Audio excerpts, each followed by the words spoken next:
ನಾಳೆ Mach drill ಅನ್ನ ಯಾವ ಜಾಗಗಳಲ್ಲಿ ಮಾಡಲಾಗುತ್ತೆ, ಎಷ್ಟು ಹೊತ್ತಿಗೆ ಮಾಡಲಾಗುತ್ತೆ, ಆ ಡೀಟೇಲ್ಸ್ ಅನ್ನ ಗಮನಿಸಿದ್ವಿ. ಜೊತೆಗೆ ಯಾವ ಕಾರಣಗಳಿಗಾಗಿ ಆ ಪ್ರದೇಶಗಳನ್ನ ಆಯ್ಕೆ ಮಾಡಲಾಗಿದೆ ಅನ್ನೋದನ್ನ ನೋಡಿದ್ವಿ. ಹಾಗಾದ್ರೆ ಆ ಮಾಕ್ ಡ್ರಿಲ್ ಅನ್ನ ಯಾವ ರೀತಿಯಾಗಿ ನಡೆಸ್ತಾರೆ, ನಾಗರಿಕರಿಗೆ ಅಥವಾ ವಿದ್ಯಾರ್ಥಿಗಳಿಗೆ ಆ ಟ್ರೈನಿಂಗ್ ಯಾವ ರೀತಿಯಾಗಿರುತ್ತೆ ಅದನ್ನ ನೋಡ್ತಾ ಹೋಗೋಣ. ಮೊದಲನೇದಾಗಿ ವಾರ್ನಿಂಗ್ ಸೈರನ್. ನೀವಾಗ್ಲೇ ಗಮನಿಸಿದ್ರಿ, ಬೆಂಗಳೂರಿನಲ್ಲೂ ಕೂಡ ಆ ವಾರ್ನಿಂಗ್ ಸೈರನ್ನ ಅಭ್ಯಾಸವನ್ನ ಮಾಡಿಸೋದಕ್ಕೆ, ಆ ಮಾಕ್ ಡ್ರಿಲ್ ನ ಮಾಡಿಸೋದಕ್ಕೆ ತಯಾರಿಯನ್ನ ಸಿವಿಲ್ ಡಿಫೆನ್ಸ್ ನವರು ಮಾಡ್ಕೊಂಡಿದ್ದಾರೆ. ವಾರ್ನಿಂಗ್ ಸೈರನ್ ನಲ್ಲಿ ಏನು ಮಾಡ್ತಾರೆ, ಸೂಕ್ಷ್ಮ ಪ್ರದೇಶಗಳಲ್ಲಿ ಶತ್ರುಗಳಿಂದ ವಾಯುದಾಳಿಯಾಗುವಂತಹ ಸಾಧ್ಯತೆ ಇರುತ್ತೆ. ಅವರ ಮಿಸೈಲ್ಗಳು, ಅವರ ರಾಕೆಟ್ಗಳು ಬಂದು ನಮ್ಮ ಭೂ ಪ್ರದೇಶದ ಮೇಲೆ ಬೀಳುವಂತಹ ಸಾಧ್ಯತೆ ಇರುತ್ತೆ. ಅಂತಹ ಸಂದರ್ಭದಲ್ಲಿ ಮೊದಲೇ ಮಾಹಿತಿ ಸಿಗುತ್ತಲ್ಲ ಸೇನೆಗೆ, ಆ ಸಿಕ್ಕಂತಹ ಮಾಹಿತಿಯ ಅನುಗುಣವಾಗಿ ಮೊದಲಿಗೆ ಎಚ್ಚರಿಕೆಯ ಸೈರನ್ನ ಮೊಳಗಿಸುವಂತಹ ಕೆಲಸವನ್ನ ಸೇನೆ ಅಥವಾ ಸಿವಿಲ್ ಡಿಫೆನ್ಸ್ ಯಾರಿಗೆ ಅಥಾರಿಟೇಟಿವ್ ಆಗಿ ಅವರಿಗೆ ಅಧಿಕಾರವನ್ನು ಕೊಟ್ಟಿದ್ದಾರೋ ಅವರು ಮಾಡ್ತಾರೆ, ಆ ಸೈರನ್ನ ಮಾಡ್ತಾರೆ.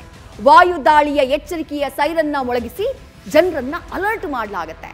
ಅಲರ್ಟ್ ಮಾಡಿದ ತಕ್ಷಣ ಜನ ಏನು ಮಾಡಬೇಕು, ಸೇಫ್ ಆಗಿ ತಮ್ಮ ಮನೆಗಳನ್ನ ಸೇರ್ಕೊಳ್ಬೇಕು. ಅಥವಾ ತಮ್ಮ ಮನೆಯಲ್ಲಿರುವಂತಹ ನೆಲಮಹಡಿಯ ಜಾಗ ಏನಿದೆ, ಬಂಕರ್ಗಳನ್ನ ಕೆಲವು ಭಾಗಗಳಲ್ಲಿ, ಗಡಿ ಭಾಗಗಳಲ್ಲಿ ಇರುವಂತಹ ರಾಜ್ಯಗಳಲ್ಲಿ, ಜಮ್ಮು ಕಾಶ್ಮೀರದಲ್ಲೆಲ್ಲ ನೀವು ಗಮನಿಸಬಹುದು, ಬಂಕರ್ಗಳಿದ್ದಾವೆ. ಅಲ್ಲಿ ಆ ಬಂಕರ್ಗಳಲ್ಲಿ ಹೋಗಿ ಜನ ಸೇಫ್ ಆಗ್ಬಿಡ್ತಾರೆ.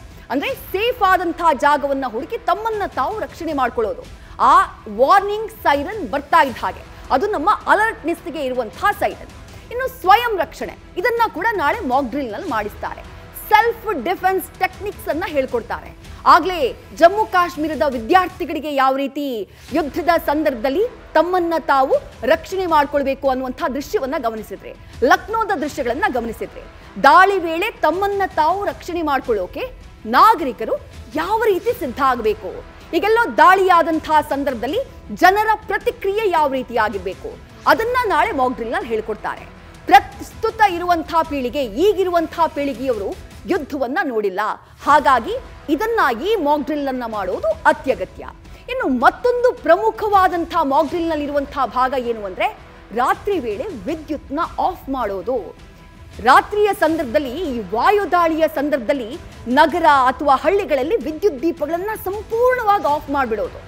ಯುದ್ಧದ ಸನ್ನಿವೇಶ ಎದುರಾಗ್ತಾ ಇದೆ ಅಥವಾ ದಾಳಿಯ ಮುನ್ಸೂಚನೆ ಸಿಕ್ಕಿದೆ ಅಂದಾಗ ಯಾವ ಕಾರಣಕ್ಕಾಗಿ ಹಾಗೆ ವಿದ್ಯುತ್ ದೀಪಗಳನ್ನ ಆಫ್ ಮಾಡ್ತಾರೆ ಅಂತಂದ್ರೆ, ವೈರಿಗಳಿಗೆ ಜನ ವಾಸಿಸುವಂತಹ ಪ್ರದೇಶದ ಗುರುತು ಸಿಗಬಾರದು ಅನ್ನುವಂತಹ ಕಾರಣಕ್ಕಾಗಿ ಇಡೀ ನಗರದ ಲೈಟ್ಸ್ ನ ಆಫ್ ಮಾಡಲಾಗುತ್ತೆ. ಮಾಕ್ ಡ್ರಿಲ್ ನ ಭಾಗ ಇದು. ನಾಳೆ ಬೆಂಗಳೂರಿನಲ್ಲಿ ಅದನ್ನು ಮಾಡ್ತಾರಾ ಗೊತ್ತಿಲ್ಲ, ಕಾದು ನೋಡೋಣ. ಇನ್ನು ಪ್ರಮುಖ ಸ್ಥಾವರಗಳ ಮರೆಮಾಚುವಿಕೆ, ದೇಶದ ಆಸ್ತಿಯಾಗಿರುವಂತಹ ಪ್ರಮುಖ ಸ್ಥಾವರಗಳು, ಅದು ಪೋರ್ಟ್ ಆಗಿರಬಹುದು ಅಥವಾ ಡಿಫೆನ್ಸ್ ಎಸ್ಟಾಬ್ಲಿಷ್ಮೆಂಟ್ ಆಗಿರಬಹುದು ಅಥವಾ ಅಣು ವಿದ್ಯುತ್ ಸ್ಥಾವರ ಇರಬಹುದು ಅಥವಾ ನಮ್ಮ ಕಮ್ಯುನಿಕೇಶನ್ ಸಿಸ್ಟಮ್ ಇರಬಹುದು, ರಿಫೈನರೀಸ್ ಇರಬಹುದು, ಅವನ್ನೆಲ್ಲ ರಕ್ಷಣೆ ಮಾಡೋದು ನಮ್ಮ ಕರ್ತವ್ಯ. ಅದು ದೇಶದ ಆಸ್ತಿ. ಇಫ್ ಇನ್ ಕೇಸ್ ಅದಕ್ಕೆ ಹಾನಿ ಆದ್ರೆ ದೇಶಕ್ಕೆ ದೊಡ್ಡ ಮಟ್ಟದ ಹೊಡೆತ.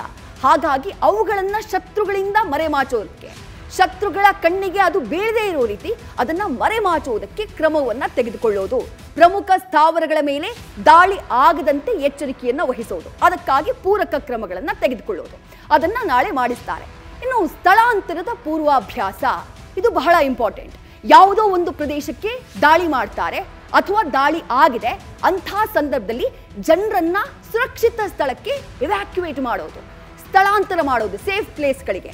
ದುರ್ಗಮ ಪ್ರದೇಶಗಳಲ್ಲಿ ಸಂಕಷ್ಟಕ್ಕೆ ಸಿಲುಕಿದವರನ್ನ ಹೇಗೆ ರಕ್ಷಣೆ ಮಾಡಬೇಕು ಅನ್ನುವಂತಹ ತರಬೇತಿಯನ್ನ ನಾಗರಿಕರಿಗೆ ನೀಡಲಾಗುತ್ತೆ.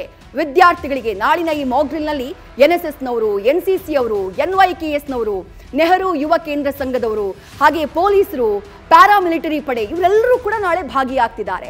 ನಾಗರಿಕರ ಸ್ಥಳಾಂತರ ಹಾಗೆ ರಕ್ಷಣೆ ಯಾವ ರೀತಿ ಅಂತ ಹೇಳಿ ಆ ಅಣಕು ಕಾರ್ಯಾಚರಣೆಯಲ್ಲಿ ತಿಳಿಸುವಂತಹ ಕೆಲಸವನ್ನ ಮಾಡಲಾಗುತ್ತೆ. ನ್ಯೂಸ್ ಫಸ್ಟ್, ನಿರ್ಭೀತಿಯಿಂದ ನಿಮ್ಮ ಪರವಾಗಿ.